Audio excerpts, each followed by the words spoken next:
وہ کتنا دل گداز لمحہ ہے۔ قرآن نے اس منظر کو بیان کیا کہ جب حضرت خلیل اللہ نے خواب دیکھا، اپنے بیٹے کو ساتھ لے کر کے وادی منع میں پہنچتے ہیں، اور جو ارادہ تھا، عزم مصمم تھا، اس کا اظہار اپنے بیٹے کے سامنے کیا تاکہ اس نیکی میں بطیب خاطر یہ بھی شامل ہو جائے۔ قرآن نے اس کو بیان کیا ہے۔ ایسی انوکھی کہانی آپ کو کہیں نہیں ملے گی، ایسی سچی کہانی اور عظیمت کی دل آویز داستاں کہ باپ اور بیٹا دونوں بیٹھ کے گفتگو کر رہے ہیں۔ کیا گفتگو ہے؟ باپ کہہ رہا ہے کہ یا بنیا، اے میرے بیٹے۔ جو اہل زبان ہیں وہ اس کی نزاکت کو اور اس کی لطافت کو سمجھتے ہیں کہ یا بنی نہیں کہا گیا، میرے بیٹے نہیں، یا بنیا۔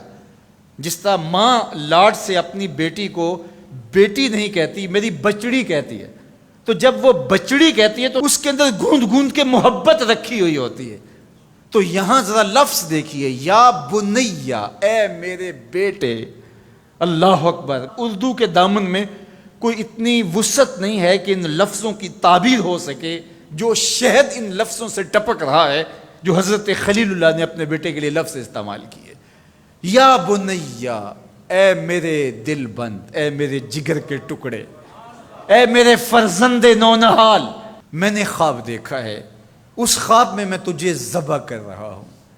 یہ خواب آپ یا میں دیکھیں تو ہم تو اپنی بیوی سے بھی اس کو شیئر نہیں کر سکتے، ہمارے رونگٹے کھڑے ہو جاتے ہیں، لیکن بیٹے سے کہہ رہا ہے۔ اور یہ محض خواب کسی تفنن طبع کے لیے نہیں ہے، یا محض کوئی بات سمجھانے کے لیے نہیں ہے، اس کی تعبیر کی طرف بچے کو لانے کے لیے سنایا جا رہا ہے۔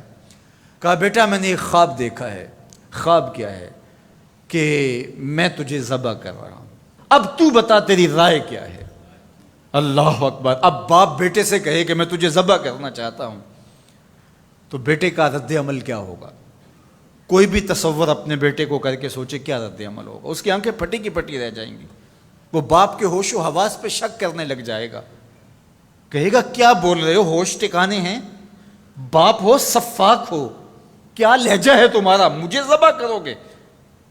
لیکن یہ فیضان نظر تھا یا کہ مکتب کی کرامت تھی؟ سکھائے کس نے اسماعیل کو آداب فرزندی؟ اقبال پوچھتے ہیں کیا تھا جس نے اسماعیل علیہ السلام کو آداب فرزندی سکھائے؟ وہ مکتب کی کرامت بھی تھی اور وہ فیضان نظر بھی تھا۔ فیضان نظر باپ کا تھا اور پہلا مکتب ماں تھی۔ سیدہ ہاجرہ نے سکھایا تھا باپ کی بات کیسے مانی جاتی۔ جو مائیں بیٹوں کو، بیٹیوں کو باپ کی اطاعت سکھاتی ہیں، وہ مائیں اپنی اولاد کو فرما بردار پاتی ہیں۔ ماں کے ہاتھ میں اولاد کی تربیت کا جوہر ہوتا ہے۔ یہ سیدہ ہاجرہ کی تربیت بول رہی ہے جب باپ نے کہا بیٹے میں تجھ کو ذبح کرنا چاہ رہا ہوں، کتنی بڑی بات ہے۔ آنکھیں پھٹی کی پھٹی رہ جاتی۔ یہاں بیٹا کوئی جواب نہ دیتا، اس سکتے کے عالم میں گردن جھکا دیتا۔ مکمل اطاعت کہلاتی، انقیاد امر کہلاتا، امتثال حکم کہلاتا۔ باپ کہتا میں تجھے ذبح کرنا چاہتا ہوں، بیٹا خاموش ہو جاتا۔ السکوت من الرضا، لمحے حساس ہوں تو خاموشی بھی رضا مان لی گئی تو بیٹا صرف خاموش ہو جاتا، سر جھکا لیتا، یہ کافی تھا۔ انقیاد امر تھا، حکم کی تعمیل تھی، امتثال امر تھا۔ لیکن بیٹا کیا کہتا ہے؟ یا ابت افعل ما تؤمر، ابا جی جو کرنا ہے کر گزریے۔ باپ نے جو پوچھا تھا وہ ذبح کے حوالے سے پوچھا تھا، تو ذبح کا جواب ذبح سے مکمل امتثال امر ہے۔ لیکن بیٹا دو قدم آگے بڑھ کے کہتا ہے یا ابت، اے میرے پیارے باپ۔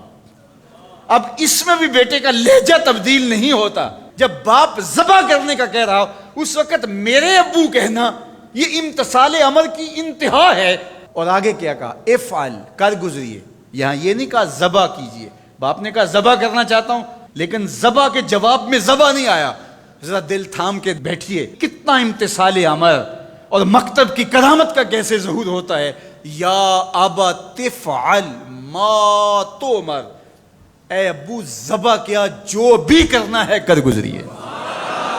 ماں میں عموم ہے، عموم، ما تؤمر، جو بھی حکم ہے، ذبح کیا ہے، جو بھی کرنا ہے کر گزریے، رہی بات میری تو یہ کام چھوٹا تو نہیں، ستجدنی انشاءاللہ من الصابرین، آپ دیکھیں گے میں صبر کر کے دکھاؤں گا، میں صبر کر کے دکھاؤں گا، تڑپوں گا بھی نہیں۔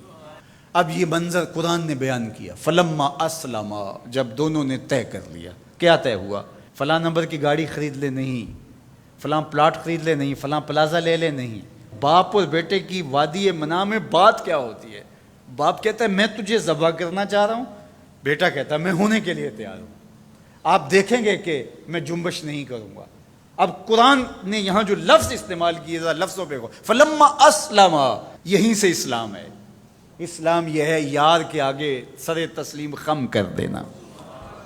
من مانی کا نام اسلام نہیں ہے، اللہ رسول کی اطاعت کا نام ایمان۔ فلما اسلما، جب دونوں نے اس بات کو طے کر لیا، دونوں راضی ہو گئے، باپ ذبح کرنے پہ راضی ہے، بیٹا ذبح ہونے پہ راضی ہے۔ وَتَلَّهُ لِلْجَبِينِ، اور باپ نے بیٹے کو پیشانی کے بل لٹا لیا، ہاتھ میں چھری پکڑی ہے۔ بوڑھا باپ اپنے نونہال بیٹے کو ذبح کرنے پہ آمادہ ہے، جس کا کوئی قصور نہیں ہے، جس کو اللہ سے دعائیں مانگ مانگ کے لیا تھا۔ اللہ اکبر، کارکنان قضاء و قدر دم بخود ہیں، آسمان بھی سوگ کی چادر اوڑے ہوئے، وادی منع تھر تھر کانپ رہی ہے، رضوان جنت اور حوریں سسک رہے ہیں، مالک قیامت آنے والی ہے۔ کہا تم بھی کہتے تھے خلیفہ ہمیں بناؤ، ذرا میرے بندے کا انداز عبادت بھی دیکھو، میرے بندے کی بانکی ادا بھی دیکھو، میرے حکم پر اس کی تعمیل دیکھو۔ اللہ اکبر، حضرت خلیل اپنے بیٹے کو لٹا کے ہاتھ میں چھری پکڑے، بیٹے کو ذبح کرنے کے لیے آگے بڑھتے ہیں، ہاتھ میں چھری لیے ہے اور گردن پہ رکھتے ہیں، اور پوری قوت کے ساتھ چھری کو گردن پہ پھیر دیتے ہیں، لیکن ایک بال بھی نہیں کٹتا۔ اس کا یہ مطلب ہی کہ چھری نے اب کام نہیں کیا، میں کیا کروں؟ کہا شاید میرے دل میں کوئی ایسی بات آ گئی جس سے چھری کو روک دیا گیا، جلدی سے چھری کو پاس پڑی لکڑی یا پتھر پہ مارا۔ لما تقطعی یا سکین، اے چھری کاٹتی نہیں ہے۔ آواز آئی الخلیل یامرنی والجلیل ینہانی، خلیل کاٹنے کا کہتا ہے، جلیل کہتا ہے خبردار ایک بال بھی کاٹا۔ پھر تیز کرتے ہیں اور دوبارہ چھری گردن پہ رکھتے ہیں۔ اللہ اکبر، گلا کٹ جاتا ہے، خون بہنے لگتا ہے۔ حضرت خلیل خوش ہو جاتے ہیں، آنکھوں سے پٹی کھول دیتے ہیں، لیکن منظر کیا دیکھتے ہیں کہ جس کو ذبح کیا وہ بیٹا نہیں، وہ تو دمبا ہے۔ اور حضرت اسماعیل پاس کھڑے مسکرا رہے ہیں، بے ساختہ زبان سے نکلا اللہ اکبر۔